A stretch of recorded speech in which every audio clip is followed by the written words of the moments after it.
Oh my God. Today I reminisced. I was thinking about an awesome time, you know. Um, and I thought about the time when I was out in the Brooklyn lot sitting in my trailer. Right? And my sister lived not too far away. So after we finished, I could take the train or I could actually walk to my sister's house and just spend the night. So it was like the most divine situation of all time. I was doubling for Don Cheadle in Brooklyn's Finest. And I thought to myself, okay, here we go, the regular run of the mill thing. And as the day was going on, I noticed everybody's eyes looking all bright around me and everything like that. And then Antoine Fuqua, he kept coming, passing by and looking. And then they called me to set, like, oh my God, you don't even get it. Like, I think, he likes you. So I'm like, really? So he's playing with me with the scenes. I got to work out the scenes really good with him. Had fun. I was like definitely the dream come true. Definitely.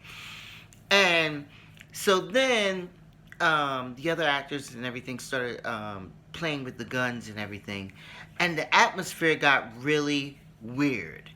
Like because the way they were playing around, someone could shoot off a gun and we don't know if it's real or what's going on.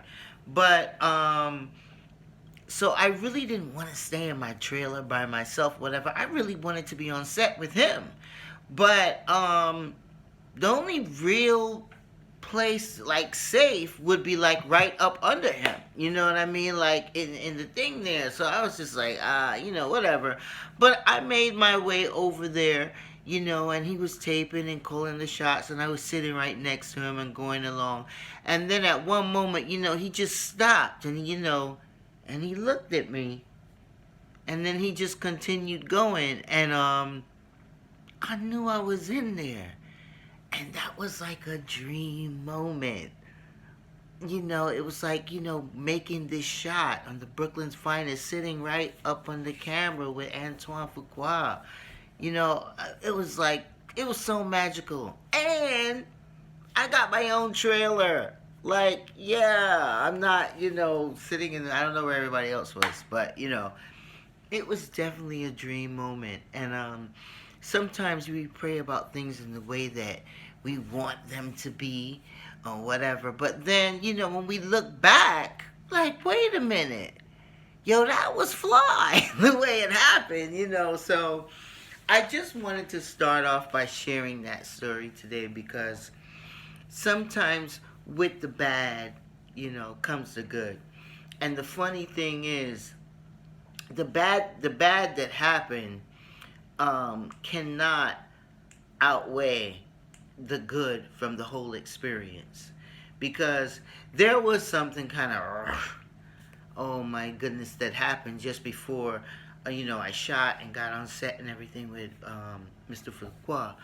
Um, a guy from 30 Rock who and I got into a confrontation with showed up on set.